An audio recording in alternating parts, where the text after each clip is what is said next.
पहला क्वेश्चन है, बच्चे फिल्मों में दिखाए गए हिंसात्मक व्यवहार को सीख सकते हैं। यह निष्कर्ष निम्नलिखित में से किस मनोवैज्ञानिक द्वारा किए गए कार्य पर आधारित हो सकता है? ऑप्शन ए है एल्बर्ट बंडुरा, बी है जीन पियाजे, सी है एडवर्ड एल थॉर्नडाइक और डी है जेबी वाटसन। तो इसमें आंसर जो है सी राइट है, एडवर्ड एल थॉर्नडाइक ने ही कहा बच्चे फिल्मों में दिखाए गए हिंसात्मक व्यवहार को सीख सकते हैं।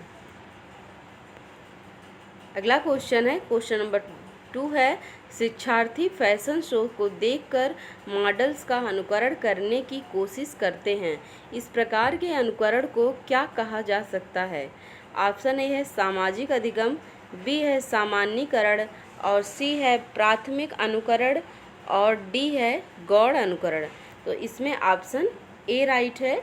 यह जो है यह सिद्धांत जो है सामाजिक अधिगम का सिद्धांत, यह बंडुरा का सिद्धांत है।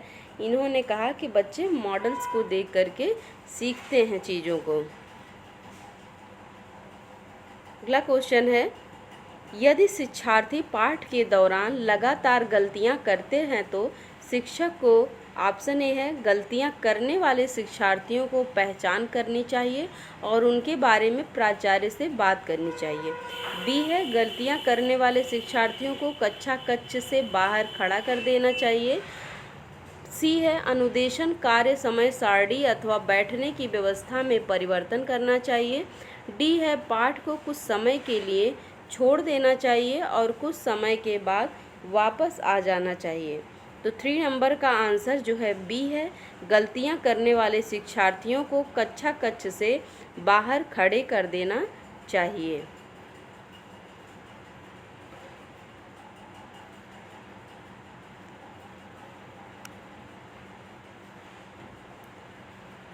क्वेश्चन नंबर 3 का आंसर जो है बी राइट है। अगला देखते हैं, क्वेश्चन नंबर 4 है, के अतिरिक्त निम्नलिखित कुछ तकनीकें हैं जो परीक्षा के कारण होने वाली चिंता को दूर कर सकती हैं। ऑप्शन ए है समर्थन प्राप्त करना, बी है विशिष्टताओं पर बल देना, सी है प्रश्न पत्र की संरचना पैटर्न से परिचित कराना और डी है परिणाम के बारे में अधिक सोचना।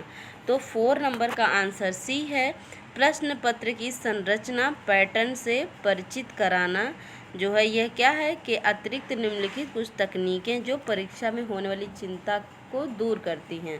अगर किसी बच्चे को यह पता हो जाए कि परीक्षा का पैटर्न कैसा है तो वो उसके अकॉर्डिंग अपनी तैयारी कर सकता है और इससे उससे जो परीक्षा में होने वाली जो चिंताएं हैं वो दूर हो जाती हैं।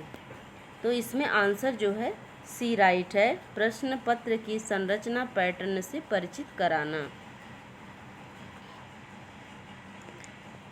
अगला क्वेश्चन है,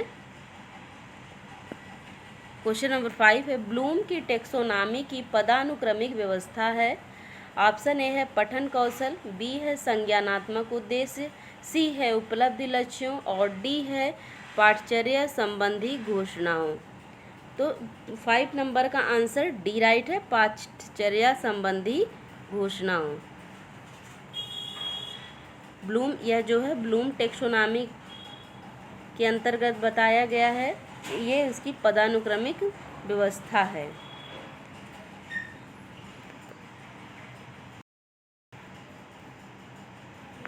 क्वेश्चन नंबर 6 है,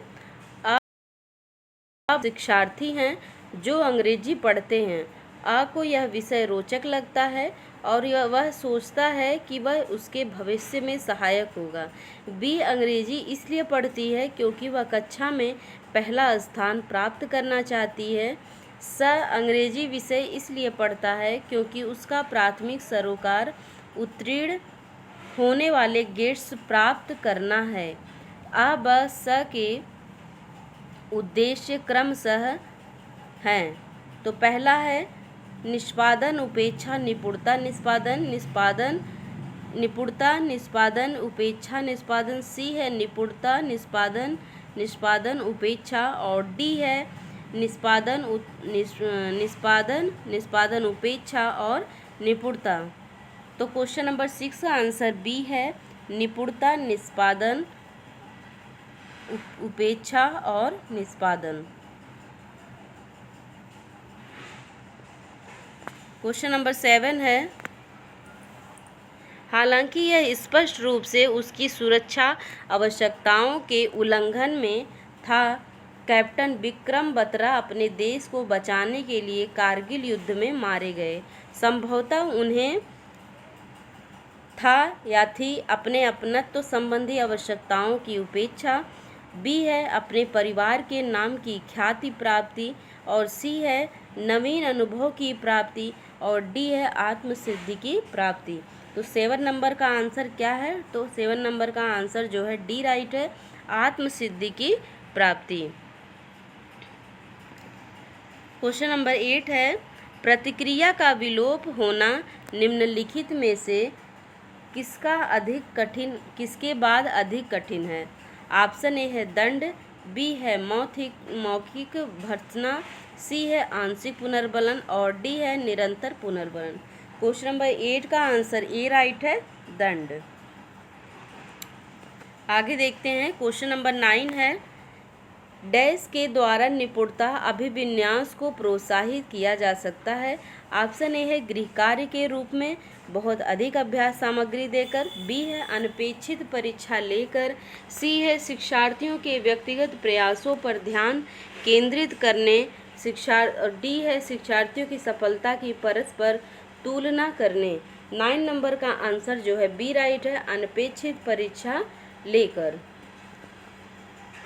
अनपेक्षित परीक्षा लेकर के जो है किसी बच्चे के निपुणता अभिविन्यास को प्रोत्साहित किया जा सकता है, क्योंकि जो बच्चा पढ़ने में अच्छा होगा वो कहीं न कहीं अपनी तैयारी पहले से ही रखता है, तो इसलिए जो है उस बच्चे को प्रोत्साहन मिलेगा। अगला है क्वेश्चन नंबर 10 है, निम्न में से किसका मिलान उचित है? ऑप्शन ए है सामाजिक विकास का, ऑप्शन बी है संवेगात्मक विकास और परिपक्वता का, और ऑप्शन सी है शारीरिक विकास और वातावरण का, ऑप्शन डी है संज्ञानात्मक विकास और परिपक्वता का। तो 10 नंबर का आंसर जो है सी राइट है, शारीरिक विकास और वातावरण का, क्योंकि किसी भी बच्चे का विकास जो है उसके वातावरण में, उसके शरीर का विकास जो है उसके वातावरण के द्वारा ही होता है। आगे है क्वेश्चन नंबर 11 के अतिरिक्त निम्नलिखित सभी तथ्य संकेत करते हैं कि बच्चा कक्षा में संवेगात्मक और सामाजिक रूप से समायोजित है। ऑप्शन ए है क्रोध तथा हर्ष दोनों को प्रभावी रूप से प्रबंधित करना, हम उम्र साथियों के साथ प्रतियोगिता पर दृढ़तापूर्वक ध्यान केंद्रित करना, सी है हम उम्र साथियों के साथ मधुर संबंधों का विकास, और डी है चुनौतीपूर्ण कार्यों पर ध्यान केंद्रित करना और उन्हें दृढ़तापूर्वक करते रहना। तो 11 नंबर का आंसर जो है सी राइट है, हम उम्र के साथ मधुर संबंधों का विकास।